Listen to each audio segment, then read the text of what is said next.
Salve galera! Sim, parlamentarismo. O Brasil teve o seu parlamentarismo na época de Dom Pedro II. Mas presta atenção, não vai confundir com o parlamentarismo inglês. O parlamentarismo inglês lá de 1688, da Revolução Gloriosa, lembra disso? Se não lembra, dá uma pesquisada aí que isso é importante. Então lá na Inglaterra vai se criar o parlamentarismo, a monarquia parlamentar. Qual que é a pegada lá na Inglaterra? É o seguinte, se mantém a monarquia, você tem lá o rei ou a rainha, e eles vão cumprir o papel de chefe de Estado, vão reinar. Por outro lado, se tem o parlamento com seu primeiro-ministro, que cumpre o papel de chefe de governo, que é quem governa.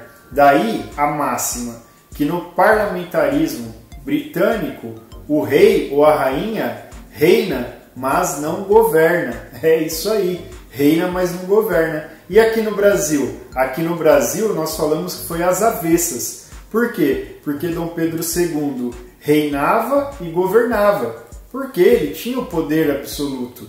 Ele era o poder.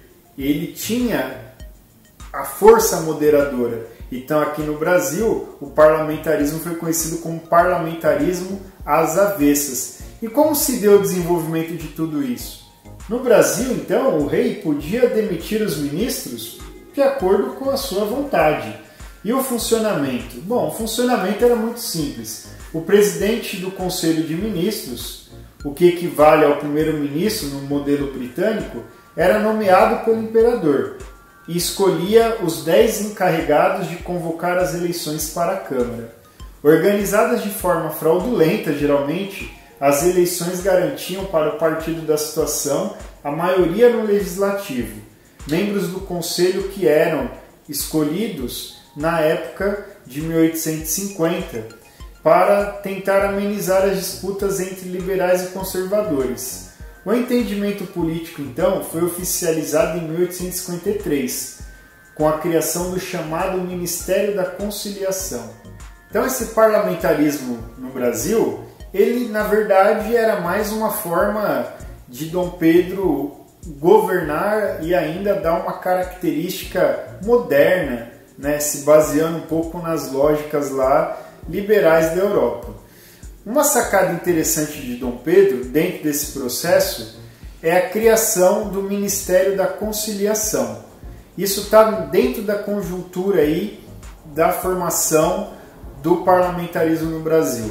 Dom Pedro II, então, ele vai estabelecer um ministério chamado da Conciliação para conciliar liberais e conservadores. Esse ministério, então, ele tinha um papel muito importante e era um ministério comandado aí pelo mineiro Honório Carneiro Leão, conhecido Marquês de Paraná.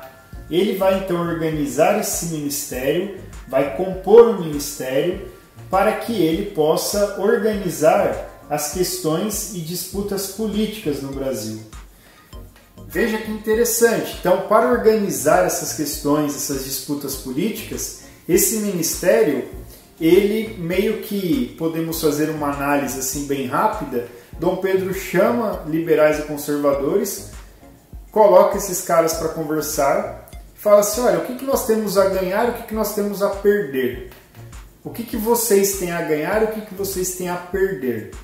E aí Dom Pedro, então, estabelece uma política de conciliação. A partir disso vai começar todo o rodízio de poder entre liberais e conservadores no Brasil. E Dom Pedro, então, fazendo essa balança, esse equilíbrio entre esses dois grupos.